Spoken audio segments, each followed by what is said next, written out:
Over at Marvel Comics, the publisher has taken an incredibly fascinating approach with the new Venom series.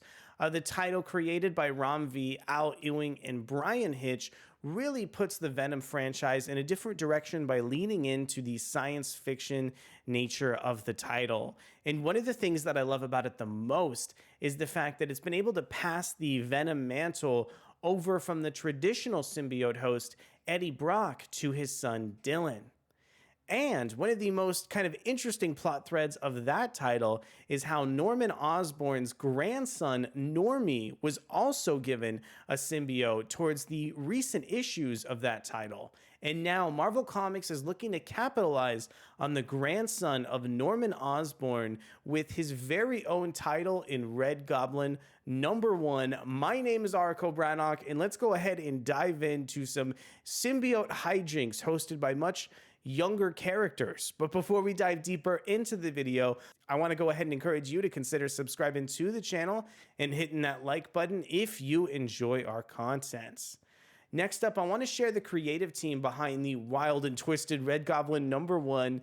This one is written by Alex Paknadel, illustrated by Jan Bazaldua, colored by David Curiel, and lettered by VC's Joe Caramagna.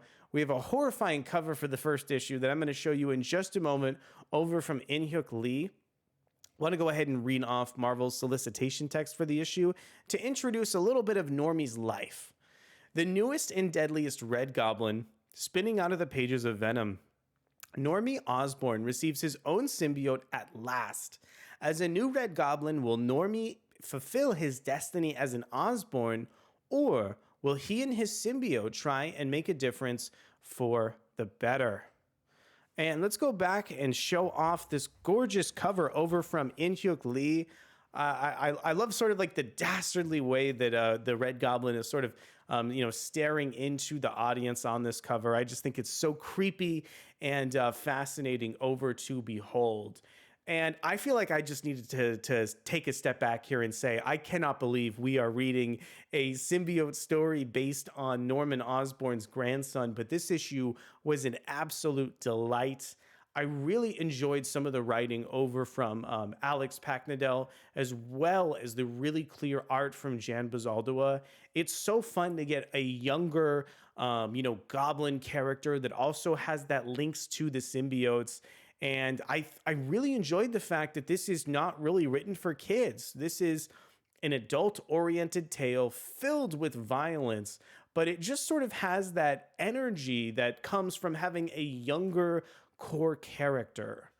Also, I really like the way that Paknadel, the writer of the series, implements so many aspects of the recent Venom continuity. The main Amazing Spider-Man series is going to be like a really good kind of sister title to this title, because it carries so many important plot elements with Normie Osborn that are sort of introduced in that main series. But the way that several kind of aspects of this title weave in and out of the Amazing Spider-Man book is really fascinating and interesting to watch. To me, it feels like some of the events of this Red Goblin title are going to affect the main Amazing Spider-Man series. At least they're going to be referenced in some capacity. As great as Normie Osborn is throughout this issue, I think there's two kind of secret weapons that make this issue really engaging, and that is his symbiote called Rascal, who has a really interesting sort of relationship with Normie. And we've already seen this before in Venom movies, but what makes it different for me is the fact that this is a younger character. So seeing a younger character dealing with the inner voices of a violent symbiote is a way more intriguing story idea. Also, the art from Jan Bazaldua was really great in this issue. I think this page up on the screen is one of my favorites among the series. One negative thing that I have to say about Bazaldua's art is I think there's too many characters that look similar to each other. It's very difficult to tell Normie apart from others in certain panels, which is super disappointing, because I think that when Bazaldua draws the Red Goblin in earnest here, like on pages like this, the art comes alive and looks so expressive and vivid throughout the tale. One of the things I always like to say is that when we have stories with younger characters, We need art that is extremely expressive.